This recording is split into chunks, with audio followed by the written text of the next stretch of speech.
Assalamualaikum warahmatullahi wabarakatuh. Bismillahirrahmanirrahim. Alhamdulillahi rabbil alamin. Wassalatu wassalamu ala ashrafil anbiya'i wal mursalin nabiyyina Muhammadin wa ala alihi wa sahbihi ajma'in. Amma ba'du. Alhamdulillah, puji dan syukur bagi Allah Subhanahu wa taala kerana pada pagi ini kita dapat kembali menghirup udara. Alhamdulillahilladzi ahyana ba'dama amatana wa ilaihin nusyur. Dan alhamdulillah, kita bersyukur dan kita gembira dengan apa yang Allah Ta'ala kurniakan kepada kita. Semalam dan malam semalam, 2 malam, kita dengar banyak bunyi dentuman mercun. Mungkin tempat lain hak duduk dalam jauh daripada kita tak dengar lah, wallahu ta'ala alam lah. Tapi kita di Pandan ni, kita dengar dentuman mercun. Dicerah sebanyak ke? Kuat tak? Oh, lagilah. Di bandar-bandar ni mungkin kuat lah. Kalau di kampung-kampung mungkin tak kuat. Sebabnya di bandar ni sebenarnya kita orang Islam adalah minoriti.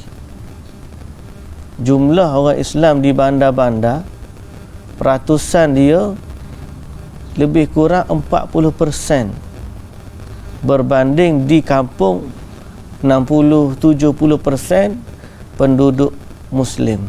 Jadi di bandar ni, kalau kita perhati sekeliling kita, kalau di Pandan ni pun kita boleh tengok dalam perumahan kita tu ada yang Muslim, ada yang non-Muslim. Jadi ramai. Bila ramai tu, dia beraya tu, dengarlah kitanya dentuman mercun tu. Cuma kita nak sebutnya, mereka bergembira dengan hari raya mereka. Allah Ta'ala kata, kullu hizbin bima ladaihim farihun. Setiap kumpulan itu akan bergembira dengan apa yang ada pada mereka.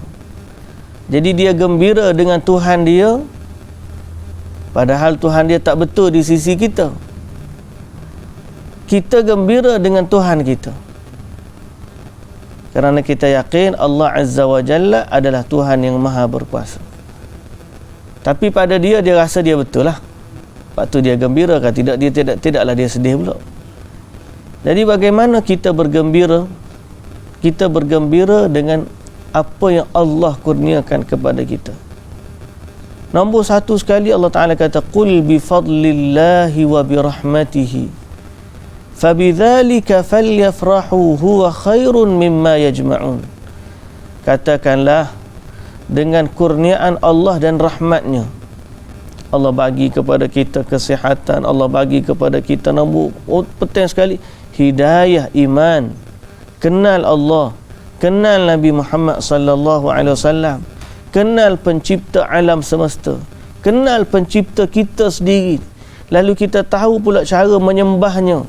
Dan Allah berkasih sayang pula memberikan rahmat dan kasih sayangnya kepada umat Islam. Maka itulah kegembiraan kita yang sebenar. Jadi bila kita baca Quran, kita rasa gembira. Sebab inilah hubungan antara kita dengan Allah. Jadi orang Islam ni dia gembira bukan patutnya dengan dentuman mercun, tapi kita gembira dengan solat kita, kita gembira dengan ibadat kita, kita gembira dengan bacaan Al-Quran, kita gembira dengan zikir dan seumpama dengannya lah. Apa saja yang mendekatkan kita kepada Allah, kita rasa gembira. Mimma yajma'un. Apa yang Allah bagi kepada kita ni lebih baik daripada apa yang mereka kumpulkan dari harta benda. Dia ada kekayaan 1 bilion, dia ada kekayaan 1 trilion ni. Boleh jadi manusia ni dah sampai, dulu kita kata jutawan, lepas tu billion one kau panggil, billionaire lah. Lepas tu trillionaire. Ni nak sampai dah ni, trillionaire. Ada dah manusia nak sampai kepada trillionaire. Dahsyat tuan-tuan, triliuner ni berapa kosong? Ada 9 kosong. Siapa pula telefon orang tengah mengajar ni?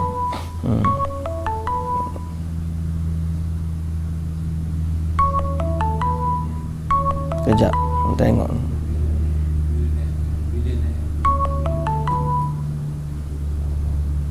Tutup dah tu. Ya.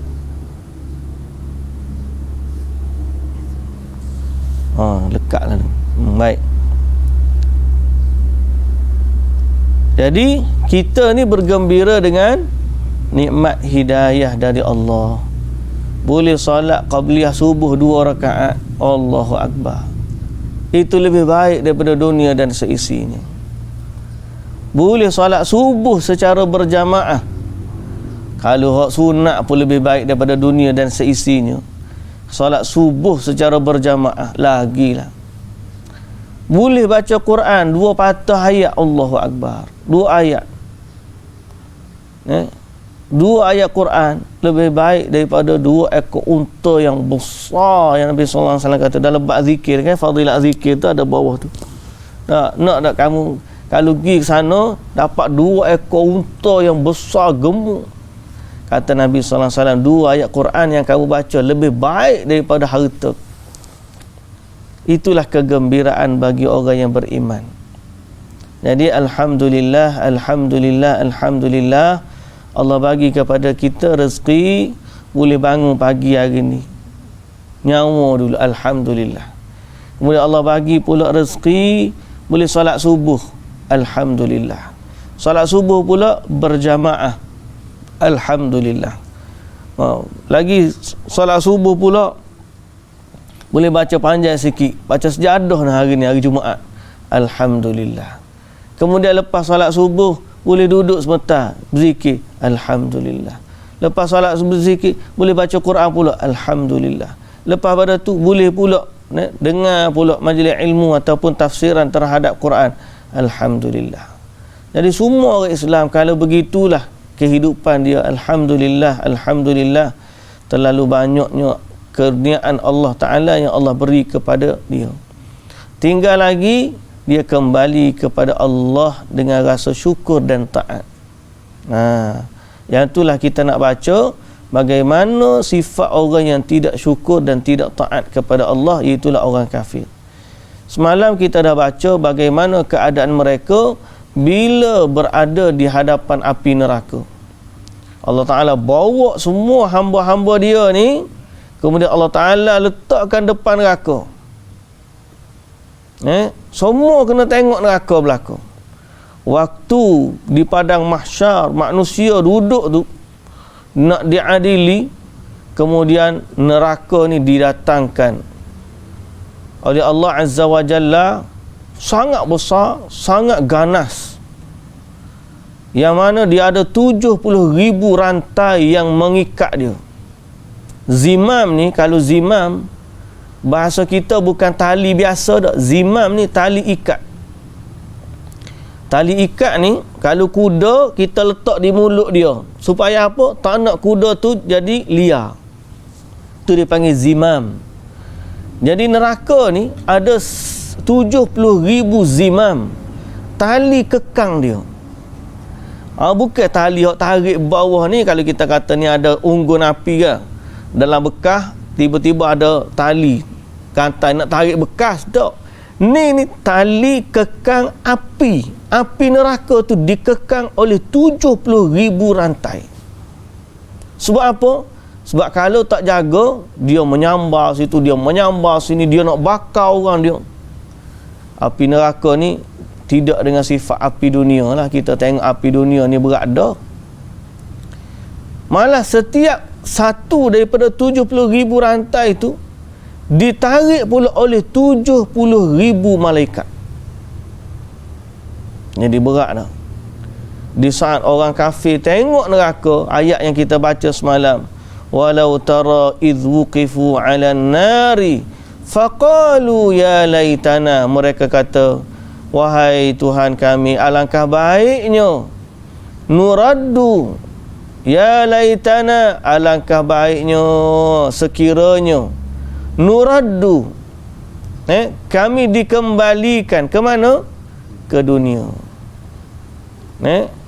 Wala nukadzibu bi ayati rabbina, dan kami tidak mendustakan ayat-ayat Tuhan kami. Wa nakuna minal mu'minin, dan kami jadi dari kalangan orang yang beriman. Lepas tu cerita tu sambung lagi hari ni. Hari ni nak sambung cerita tu lah. Kita baca dulu ayat Quran. A'udzu billahi minasy syaithanir rajim. Bal bada lahum ma kanu yukhfuna min qabl. Walau ruddu la'adu lima nuhu anhu wa innahum lakadzibun. Wa qalu in hiya illa hayatuna ad-dunya wa ma nahnu bimab'utsin.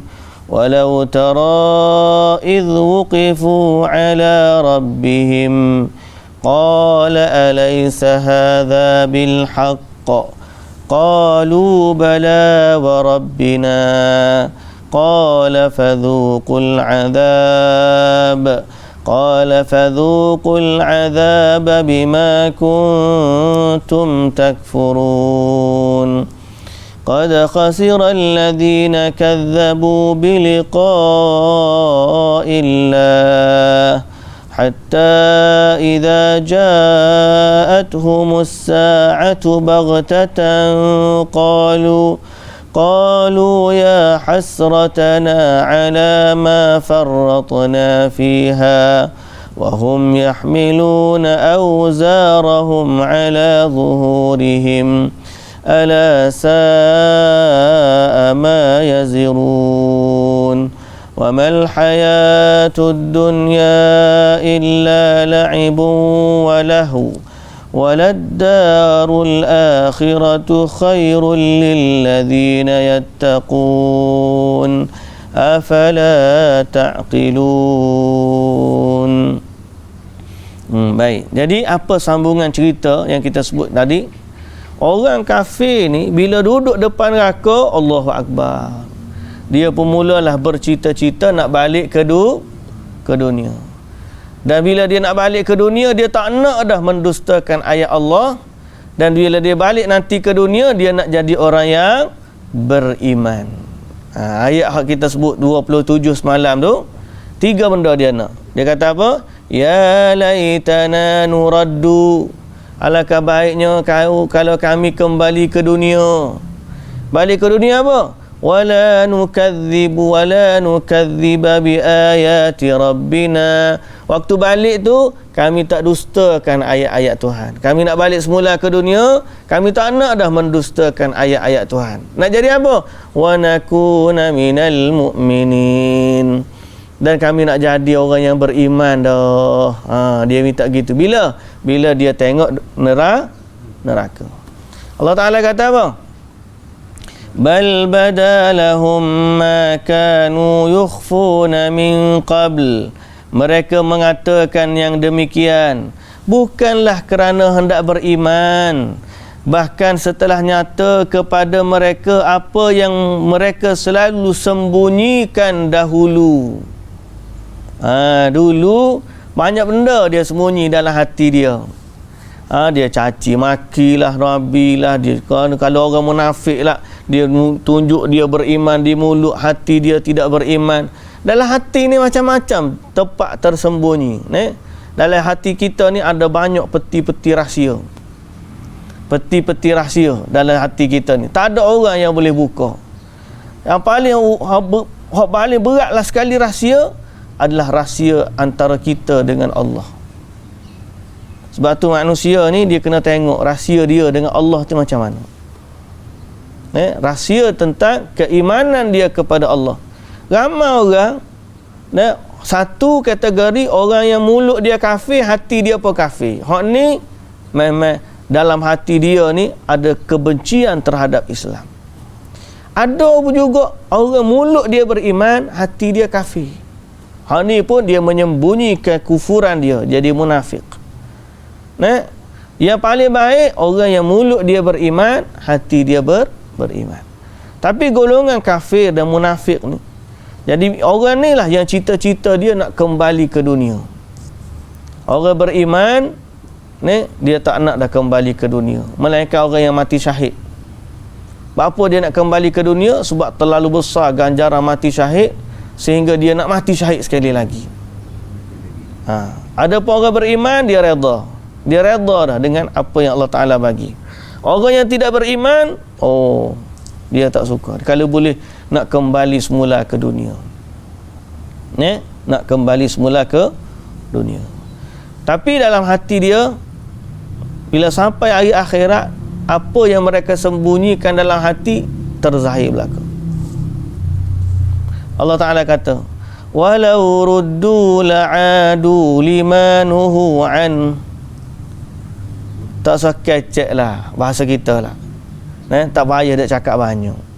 Kalau kamu kembali ke dunia sekalipun, la'adu limanuhu anhu, nescaya kamu akan kembali kepada apa yang kamu dilarang. Wa innahum lakadzibun, dan sesungguhnya mereka adalah pendusta. Menipu je. Kalau kamu nak balik ke dunia, kamu akan beriman.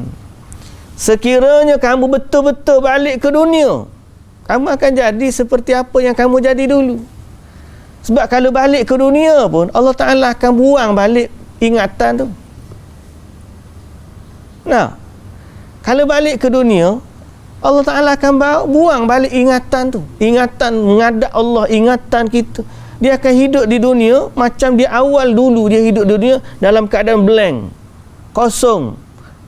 Allah Ta'ala bekalkan dia fitrah yang ada dalam diri dia, ingat bahawa Allah ni Tuhan dia. Kemudian Allah hantar Rasul, Allah turunkan Quran, Allah turunkan wahyu supaya dia ikut Allah, beriman kepada Allah dan Rasul. Tapi kesimpulan dia, di saat itu dia akan buat apa yang dia buat pada kehidupan dia yang pertama. Kalau dia mati, minta kembali kali ketiga, dia akan balik semula. Pasal apa? Setiap kali dia datang ke dunia, dia akan datang dengan sifat dia yang pertama. Jadi tak ada guna. Sebenarnya realitinya tak payah minta balik ke dunia. Apa yang Allah Ta'ala dah uji kita hari ni sudah mencukupi untuk Allah Ta'ala tentukan sama ada hamba dia ni ahli syurga ke ahli neraka. Sehingga kalau dia kembali semula ke dunia pun, dia akan ulang benda yang sama. Kita je kata aku kalau dulu tidak buat lagu tu tak jadi. Tak usah sembang lah. Kalau balik ke masa dulu, kamu tetap akan buat pilihan yang sama. Kamu kata macam ni sebab setelah kamu tahu dulu kamu buat pilihan yang salah. Tapi kalau ulang balik masa dulu, tak usah kata mati pada hidup mula. Kalau back to the cerita back to the future. Back to the future tu mana kembali masa depan tak? Ni back to the past. Kalau kita boleh back to the past, umur kita 25 tahun dulu, kita nak buat macam-macam tak? Kita kata, kalau aku lah umur dulu, aku beli rumah. Tak, nescaya banyak dah rumah aku. Lah ni tak boleh nak beli rumah, dah mahal dah lah ni. Contoh macam. Back to the past. Allah Ta'ala pun kita kembalikan kita ke dunia dulu. 25 tahun dulu. Tak beli juga, tak usah sembang lah. Pasal apa? Kembali tu, kalau kamu kembali dengan otak hari ni, tak apa. Tapi kalau kembali umur 25 dengan otak 25 juga, sama je. Kalau lah dulu aku belajar sungguh-sungguh, nescaya aku ni apa dah? Jadi orang berjaya dah, berkerjaya macam-macam. Mana main boleh? 17 again. Allah. Tajuk cerita 17 again. Jadi 17 tahun tadi. Tapi 17 tahun bukan dengan otak 30 tahun. 17 tahun dengan otak 17 tahun balik. Reverse balik. Umur jadi 17 tahun dengan otak hak 17 tahun. Kalau boleh umur saja undur, okey. Ni umur dengan otak-otak sekali. Agak-agak dia akan jadi lebih baik tak? Tak. Dia akan repeat apa yang dia buat pada umur 17 tahun tu. Dia akan repeat apa yang dia buat pada tu. Pasal apa? Pasal itulah kita. Itulah kita. Jangan sembang kalau dah main kalau lah. Kalau tu sebab kamu tak kata learn ni. Kalau dulu tu that decision yang kamu buat tu adalah berdasarkan sifat apa yang ada pada kamu. Itulah kamu. Jadi Allah Ta'ala kata kepada orang kafir yang nak balik ke dunia, walau ruddu la'adu limanuhu anhu. Kalaupun dia dibalikkan ke dunia, dia akan ulang balik apa yang dia lakukan. Wa innahum lakadzibun. Dan mereka sesungguhnya pendusta. Menipu je kata nak beriman. Kata nak beriman tu menipu je. Kalau dia kembali ke dunia, tetap dia jadi kafir, tetap dia mendustakan ayat Allah. Pasal apa? Pasal itulah yang telah Allah Ta'ala itulah keputusan yang Allah Ta'ala dah tahu pengakhirannya waktu Allah ciptakan mereka. Wa qalu in hiya illa hayatuna ad-dunya wa ma nahnu bimab'utsin. Dan mereka berkata apa? Tidaklah hidup yang lain, tiadalah hidup yang lain selain dari hidup kita di dunia, dan tiadalah pula kita akan dibangkitkan semula sesudah kita mati. Ini pun jawapan perkataan orang kafir. Dia kata kenapa dia tak beriman kepada hari akhirat, kepada Allah? Sebab dia kata hidup di dunia ni inilah kehidupan kita. Dia tak percaya dia akan dikembalikan, dibangkitkan semula di hari akhirat. Pada dia inilah kehidupan dia. Bila kita mati, just kita mati. Jadi enjoy the life. Enjoy your life. Selama masa masih ada ni, enjoy your life. Jadi dia tak mikir apa yang dia buat hari ni seolah-olah ni sajalah. Macam kita ginilah. Kita ni kalau mikir bekalan kita ni nak makan 2 kali. Kita bawa bekal, kita makan. Tapi kita nak makan pula nanti petang sebab kita tak ada dah makanan lain. Apa saat tu kita buat? Kita makan dengan cermat, hati-hati. Kita bagi 2 portion. Yang ni kita makan pagi, yang ni kita makan petang. Pasal apa? Dalam minda kita ada persediaan untuk masa depan. Dalam minda dia. Kita belajar, kita kerja, sungguh-sungguh kita kerja. Pasal apa? Kita yakin nanti lepas daripada ni ada hasil yang kita impikan. Kalau tiba-tiba dia kata kita ni makan hak ni je, jangan fikir dah masa depan. Masa ni kita makan. Nanti kemakanan kita cari lain pula makanan. Apa dia buat masa tu? Dia timbuk sekat habis. Dia makan. Orang panggil makan. Tak ingat kau? Tak ingat kau orang dah makan. Siapa orang belakang pun tengok siapa habis dah. Aku ingat kau tak ada dah orang nak makan. Pasal apa? Dalam minda dia tak fikir ada lagi orang nak makan atau dia nak makan pada masa depan. Jadi dia timbuk habis-habis. Kehidupan ni ada orang enjoy dia punya kehidupan. Dia makan, dia main, dia apa semua. Seakan-akan hidup dia nanti lepas ni tak ada dah. So dia enjoy selama mana ada masa ni. Kita orang beriman, kita enjoy juga. Tapi dalam pemikiran kita, aku enjoy ni pun macam mana nanti kehidupan akhirat aku. Seronok hari ni macam mana nanti seronok masa depan. Orang kafir tak fikir lagu tu.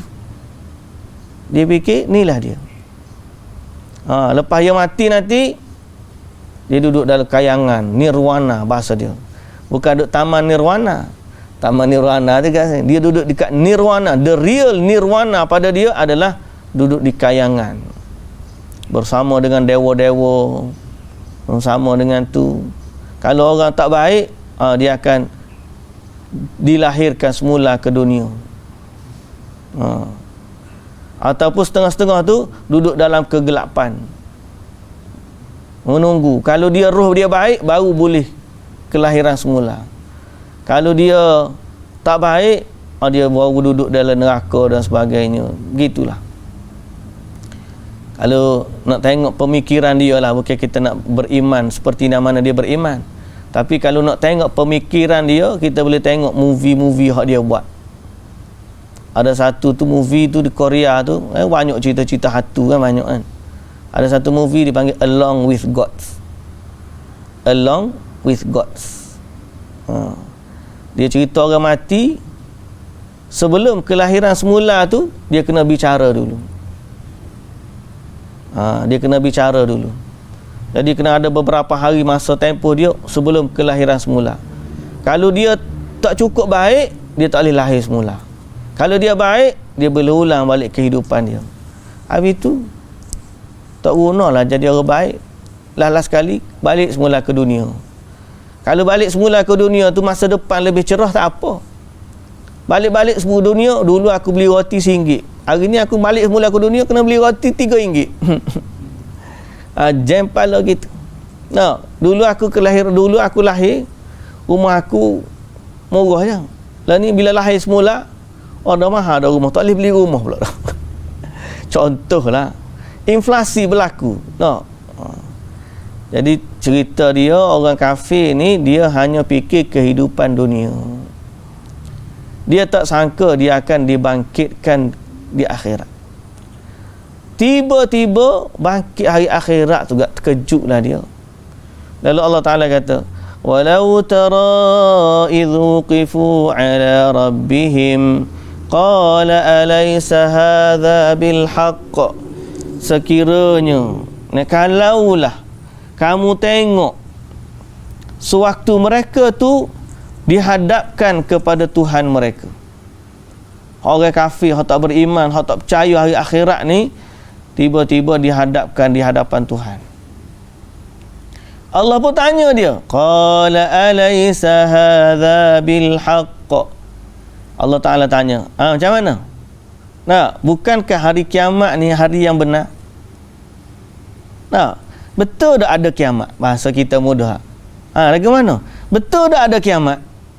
Qalu bala wa rabbina. Dia kata betul ya Allah. Bahkan betul sungguh wahai Tuhan kami. Qalu bala wa rabbina. Demi Tuhan kami, hari kiamat ni betul. Tapi apakan daya? Nak balik semula tak boleh dah.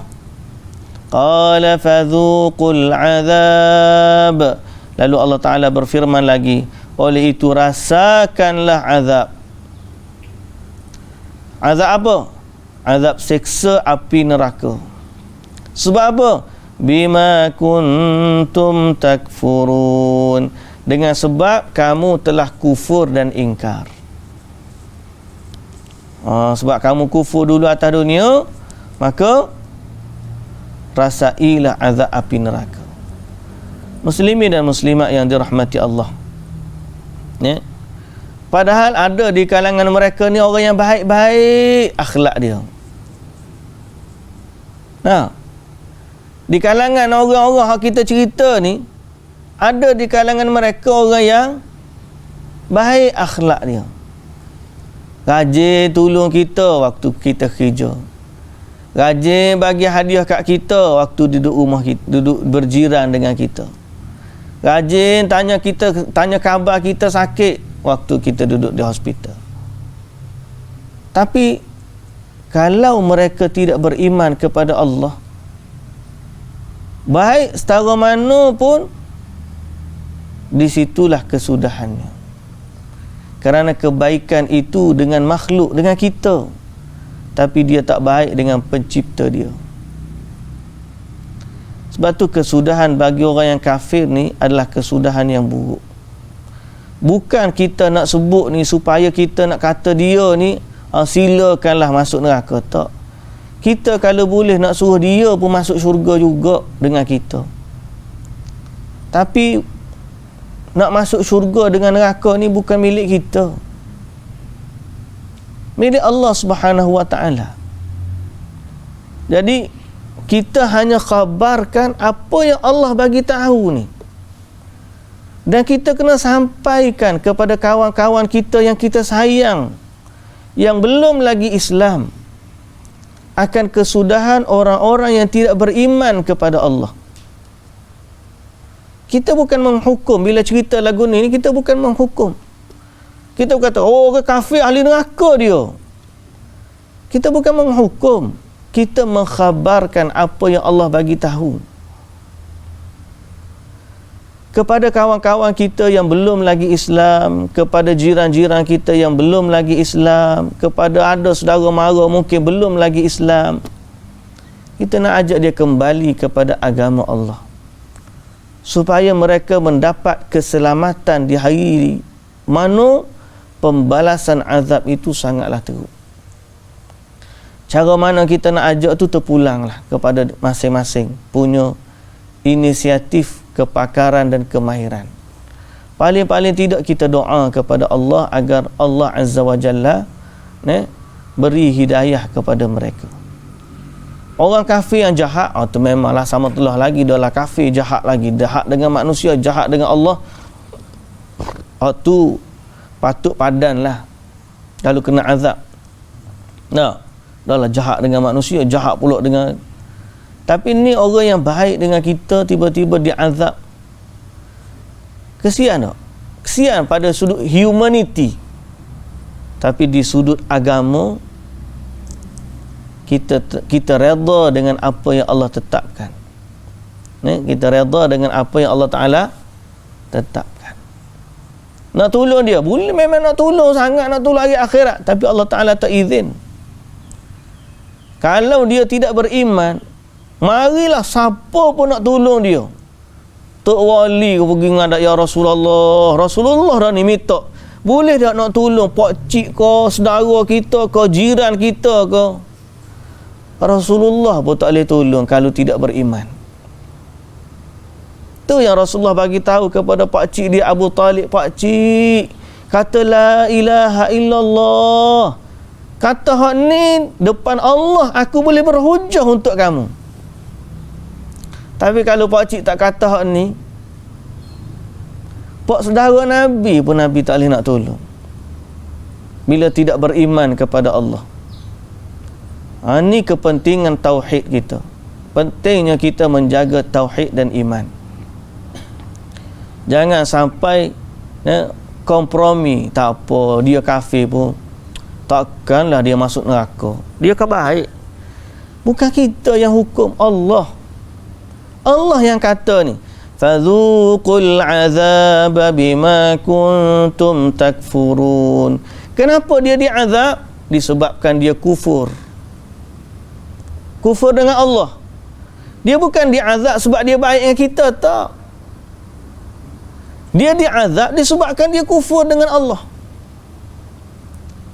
Jadi ukuran kita ni tak ada apa. Kufur dengan Allah tu satu. Kalau kita tanya, layak kau dia diazab sedang dia baik dengan kita? Dia tidak diazab sebab dia baik kita. Dia diazab sebab dia kufur dengan Allah. Lepas tu hak baik dengan kita tu takkan tak boleh tolong dia sikit rabuk. Amung lagi tolong dia je. Tapi bila kita minta tolong dengan Allah, ya Allah tolonglah orang ni baik dengan aku atas dunia dulu, Allah Ta'ala tidak akan izinkan, tidak akan menerima syafaat, melainkan dengan dua syarat. Pertama, siapa yang Allah izin sahaja boleh bagi syafaat. Yang kedua, siapa yang Allah redha saja boleh menerima syafaat. Siapa yang Allah izin, orang ni lah boleh memberi syafaat. Kemudian bila dia nak bagi syafaat, hanya boleh diberikan kepada siapa yang Allah redha. Dan bila sebut syarat Allah redha ni, Allah Ta'ala tidak redha syafaat diberikan kepada orang-orang yang kafir. Tak boleh. Betul dia baik dengan kamu, tapi di hari akhirat kita tak ada apa-apa, melainkan yang berhak pada hari akhirat adalah Allah. Sebab tu jagalah tauhid, jagalah iman. Jangan sampai iman ni tercalar, tercabut, terosak, tidak valid dengan kesyirikan yang dilakukan. Manusia ni boleh tak dia terbatal syahadah dia la ilaha illallah? Jawapan dia boleh. Jangan duduk selesa, tak apa, aku mengucap dah 2 kalimah syahadah, ahli syurga dah aku. Dia tak kira masa ni, dia kira waktu kita kembali kepada Allah tu macam mana keadaan kita. Allah Ta'ala kata, ya ayyuhallazina amanu taqullaha haqqa tuqatih wa la tamutunna illa wa antum muslimun. Jangan mati melainkan Islam. Itu dia punya borderline dia, garis penamat, finish line, bukan borderline, finish line, garisan penamat. Hak tu yang kira. Walaupun kamu dah lari mula-mula ni, kamu dah sprint nombor 1 dah kamu ni, tapi di pertengahan jalan kamu kena potong ke orang lain, kena potong ke orang lain, kena potong ke orang lain, kamu jadi the last runner ni, yang dikira adalah garisan penamat.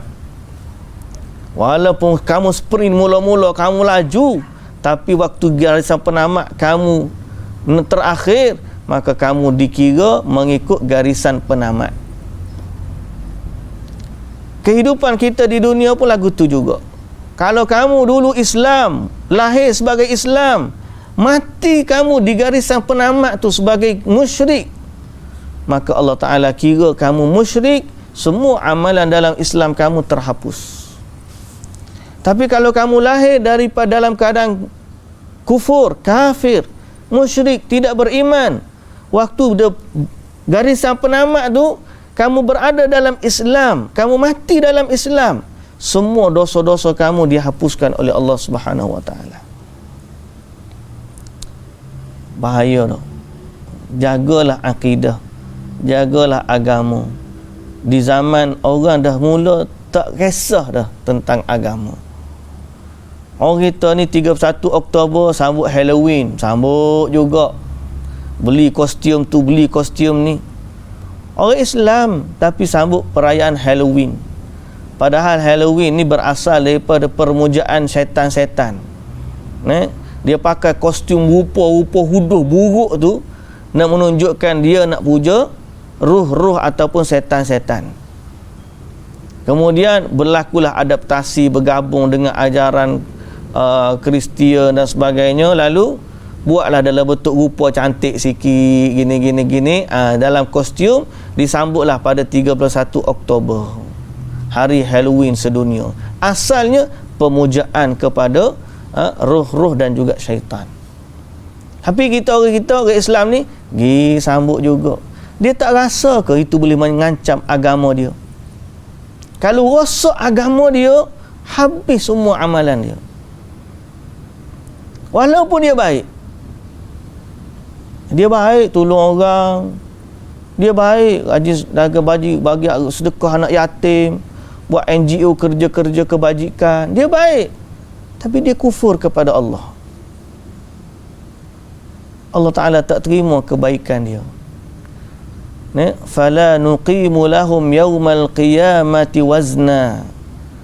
Penat lelah 60 tahun, tiba-tiba tak bawa anak kunci. Kita dah sebut analogi tu kan. Dia baik, naik 60 anak tangga. Siapa-siapa naik anak tangga dengan semua bekal-bekal dia tu, gagal. Dah lah waktu naik 60 anak tangga tu, barang pula banyak. Pikul kanan, pikul kiri, back kiri kanan, pikul kiri. Letih. Siapa naik tingkat 60, gagal poket, tahu gagal. Dia rabur dalam poket dia, tak ada anak kunci. Boleh masuk tak boleh masuk? Dia tak boleh kata, aku dah bawa bekal banyak, tak boleh masuk. Kuncinya mana? Kunci dia mana kunci? Nak masuk syurga ni kunci dia la ilaha illallah. Dia baik setara mana pun, dia tak akan boleh masuk syurga kalau tak ada kunci. Masa itulah baru percaya. Qalu bala wa rabbina, baru percaya betul ya Allah. Tapi di saat itu Allah Ta'ala kata, merasalah azab seksa neraka dengan sebab kamu telah kufur. Lalu Allah Subhanahu Wa Ta'ala kata lagi, qad khasira alladhina kadzabu biliqa'illah, sesungguhnya telah rugilah orang-orang yang mendustakan pertemuan mereka menghadap Allah. Orang yang tak percaya dia akan menghadap Allah ni adalah orang yang rugi. Pasal apa? Hatta idza ja'atuhumus sa'atu baghtatan qalu, sehingga apabila hari kiamat datang secara mengejut kepada mereka, mereka berkata, qalu ya hasratana, aduhai kesalnya kami, menyesalnya kami, ala ma farratna fiha, atas apa yang telah kami cuaikan dalam dunia. Cuai dalam dunia, apa kita buat dalam dunia ni menyesal berlaku. Menyesalnya aku buat gitu, menyesalnya aku buat begini. Nah, menyesalnya aku tak ikut betul-betul hak Nabi SAW ajar. Kalau suami pula kata menyesalnya aku tak jaga isteri, isteri pula kata menyesalnya aku tak jaga suami, anak pula kata menyesalnya aku tak taat kepada ibu bapa, ibu bapa kata menyesalnya aku tak jaga anak. Hal lebih utama menyesalnya orang yang kafir, menyesalnya aku tak sembah Allah. Menyesal. Qalu ya hasratana ala ma farratna fiha, kami dulu cuai dalam hidup kami di dunia. Hatta orang ngaji Quran pun rasa menyesalnya, aku dulu ngaji Quran sikit je. Kata dalam hadis, satu hadis yang sahih tu, tak silap saya tu, Nabi SAW sebut, andai ada seorang manusia ni di hari akhirat nanti, waktu dulu di dunia dia daripada lahir sampai mati sujud je, kerja dia semayang je, daripada lahir sampai mati pula mati umur tua, maknanya seumur hidup ni sujud kepada Allah. Tetap bila dia sampai hari akhirat, dia rasa amalan dia sedikit, sebab tengok rahmat Allah terlalu besar. Kalulah aku buat contohnya lah, tengok syurga orang lain, Allahu Akbar, ahli syurga sama ahli syurga pun duk tengok. Kalulah atas dunia dulu aku buat, aku duduk situ dah, tinggi dah ahli kedudukan ahli syurga. Tapi setiap orang tu dia rasa akulah paling baik dah, maknanya cukup dah. Cuma nak sebutnya betapa kita ni menyesal di hari akhirat disebabkan amalan kita. Apatah lagi kalau orang kafir dia tengok orang beriman. Ya hasratana ala ma farratna fiha wa hum yahmiluna awzarahum ala zuhurihim. Tengok siapa-siapa hari akhirat menyesal, tapi dalam keadaan tu duk pikul dosa-dosa dia. Sambil mereka memikul dosa-dosa mereka di atas belakang mereka. Jadi menyesal orang beriman ni tidaklah menyesal sama seperti orang kafir. Cuma kita ni rasa rugilah. Orang kafir ni menyesal habis-habis, tak boleh nak kata apa.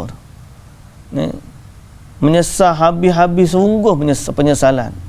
Tapi dalam keadaan mereka memikul dosa.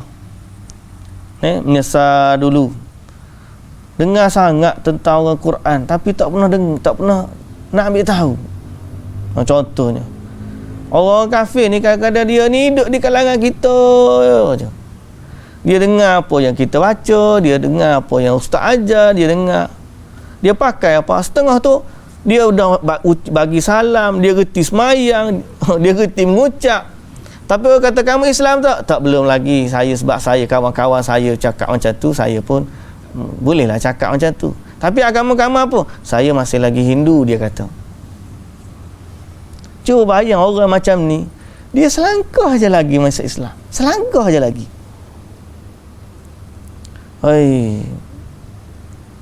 Tak boleh nak bayang penyesalan di hari akhirat nanti. Tapi tugas kita lah, sampaikanlah dakwah kepada mereka. Ajaklah mereka masuk Islam. Ajaklah mereka masuk Islam. Kita bukan nak ajak dia nak masuk bangsa kita, tak. Saya duduk terfikir-fikir.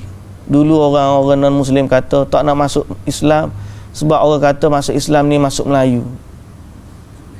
Masuk Melayu. Sampai orang-orang hari ni dakwah, tak apa, biarlah dengan nama yang sama pun kamu boleh pasal kekal dengan identiti kamu, orang Cina dengan bahasa Cina. Sebenarnya orang Melayu tak pernah paksa dia masuk Melayu. Tapi yang berlaku adalah besar hatinya orang Melayu menerima siapa saja yang masuk Islam sebagai bangsa Melayu. Orang dulu, kalau orang Cina masuk Islam, itu dia boleh tik Melayu. Di zaman kita ni, zaman dulu lagi lah. Zaman dulu, mana-mana orang Islam akan dianggap seperti keluarga sendiri. Ikhwan, mereka adalah saudara kita. Bila masuk Islam, kita peluk dia, kita apa semua. Kita menerima dia seperti dia keluarga kita.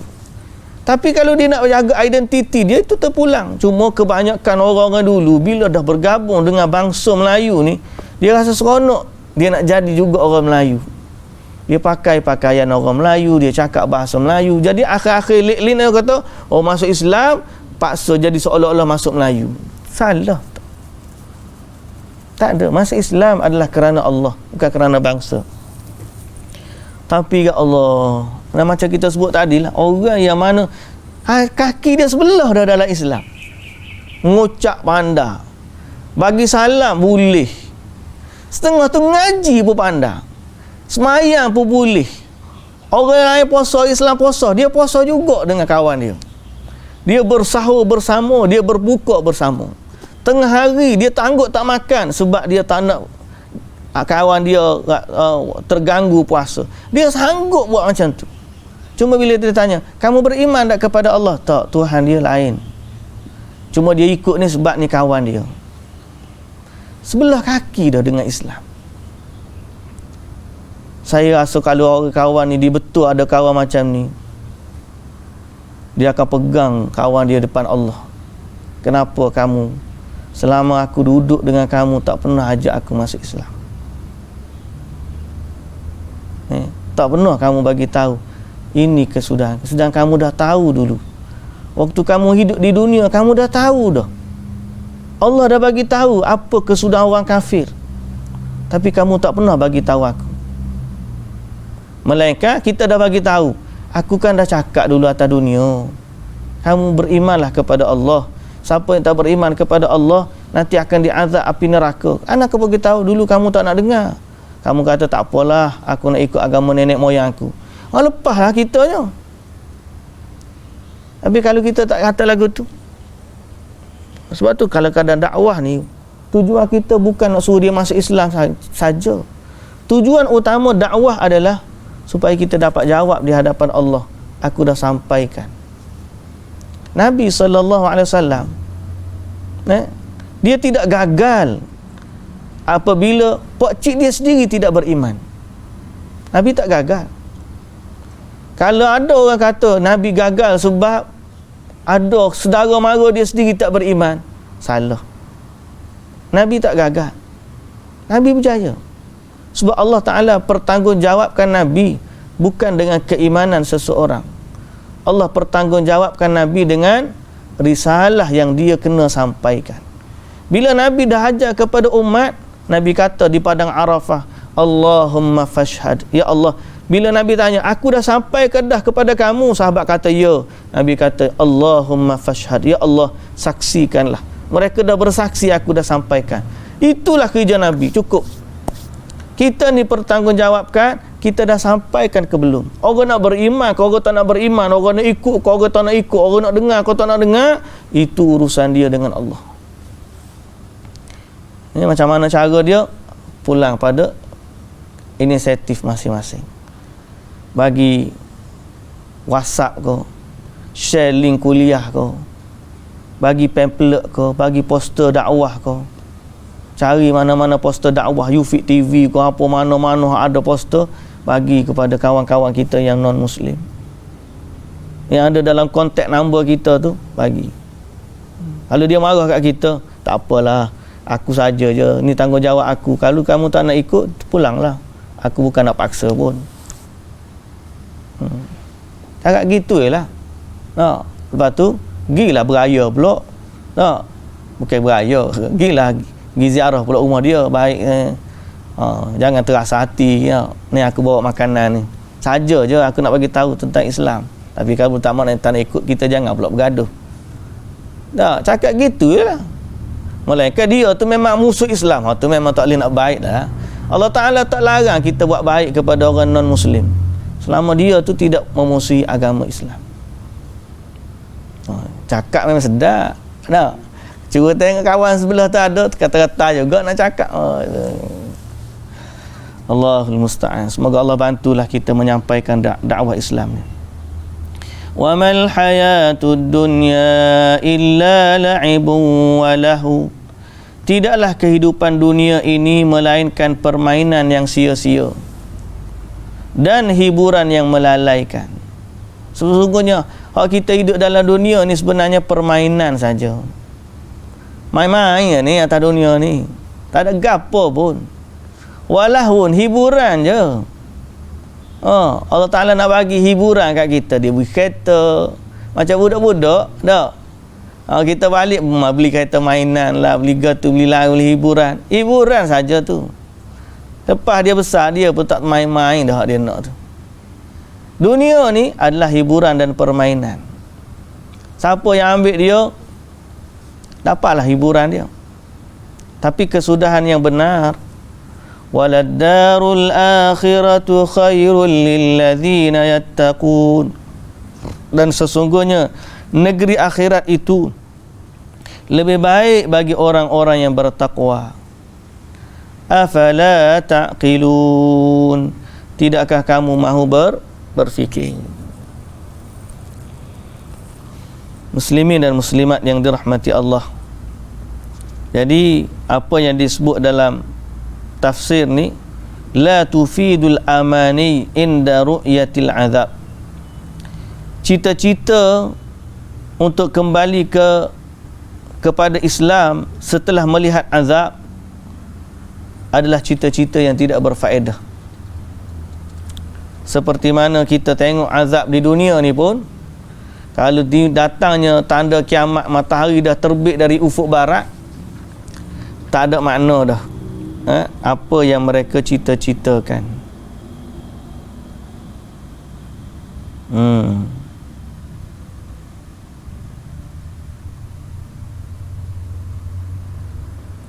Malah di apa tu, dalam kubur lagi dah pun minta kalau boleh nak kembali ke dunia, tak sampai akhirat pun.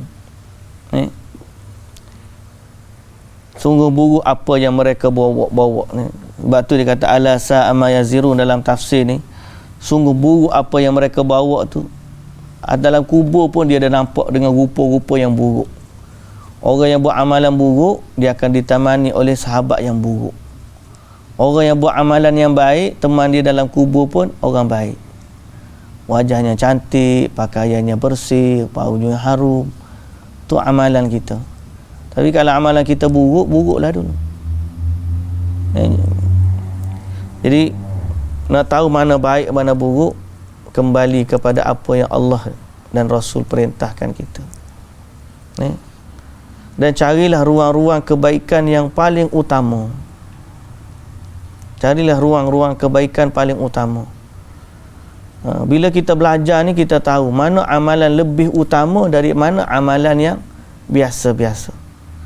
Seperti mana kita tahu beza antara mana pahala solat 1 dengan pahala solat 27. Kita tahu buat baik kepada kawan dengan buat baik kepada keluarga, kaum kerabat, lebih besar pahala kaum kerabat. Kita tahu baca zikir biasa dengan baca Quran. Jadi masa kita yang terhad ni, kita fokus kepada sudut-sudut pahala yang besar. Masa kita tak banyak dalam kehidupan ni. Dah lah dapat hidayah tu ujung-ujung dah. Nah. Jadi kita fokus kepada amalan-amalan yang besar. Sebab tu baru ni ada satu surau ni ajak tu, kita bincang dengan Syahir, kita nak bincang. Dulu kita kena bincang ada dekat surau Al-Amin ni. Pahala sedikit, amalan sedikit, pahala berganda. Kita nak cari amalan macam tu. Amalan sedikit tapi pahala berganda. Kita buat baik kepada orang lain. Kita buat baik kepada jiran kita. Dapat pada jiran 2 pahala. Kita buat baik kepada jiran yang bukan keluarga kita pula, kaum kerabat kita. Dapat 3 pahala. Satu kebaikan yang kita baik kepada orang lain, satu kebaikan buat baik kepada kaum keluarga kita, pahala dia berganda belah sini. Sedekah kepada orang luar, sedekah kepada, kata Syekh Ibn Uthaymin ke siapa, ramai orang buat balik kepada keluarga dia tak anggap pahala sedekah. Padahal dia beli susu lah, dia beli pampers lah, dia beli nasi, dia beli beras, dia beli ikan, semua tu infak. Yang lebih besar pahala dia. Jadi kadang-kadang di depan kita ni ada lubuk pahala, tapi kita pergi pancing tempat lain, rugi. Dan dakwah juga lubuk pahala. Kalau kita boleh Islamkan kawan-kawan kita, selama dia buat amal soleh tu, setiap yang dia lakukan dapat pahala kat kita. Cemburu kita tengok orang seperti Dr. Zakir Naik. Berapa ramai dah orang masuk Islam dengan sebab dia. Dan sebanyak mana orang masuk Islam disebab dia, amalan yang mereka lakukan, Allah bagi juga pahala kepada orang yang mengislamkan dia tanpa mengurangi sedikit pun pahala orang yang buat amal. Pendakwah-pendakwah ni dia kutip pahala gitulah. Sebab tu kita ni jadilah para da'i, para pendakwah dalam ruang lingkup yang kita mampu. Bukan semua dakwah ni kena duduk di meja kuliah buka kitab. Saya pernah cerita kan dulu, orang masuk Islam sebab baiki kereta dekat bengkel. Ingat tak cerita tu? Ada seorang pemuda ni, kita tanya Syekh Muhammad Al-Arifi, Muhammad bin Abdul Rahman Al-Arifi. Dia ni lepas kuliah, orang jumpa dia, Syekh, aku nak tanya macam mana? Apa dia soalan dia?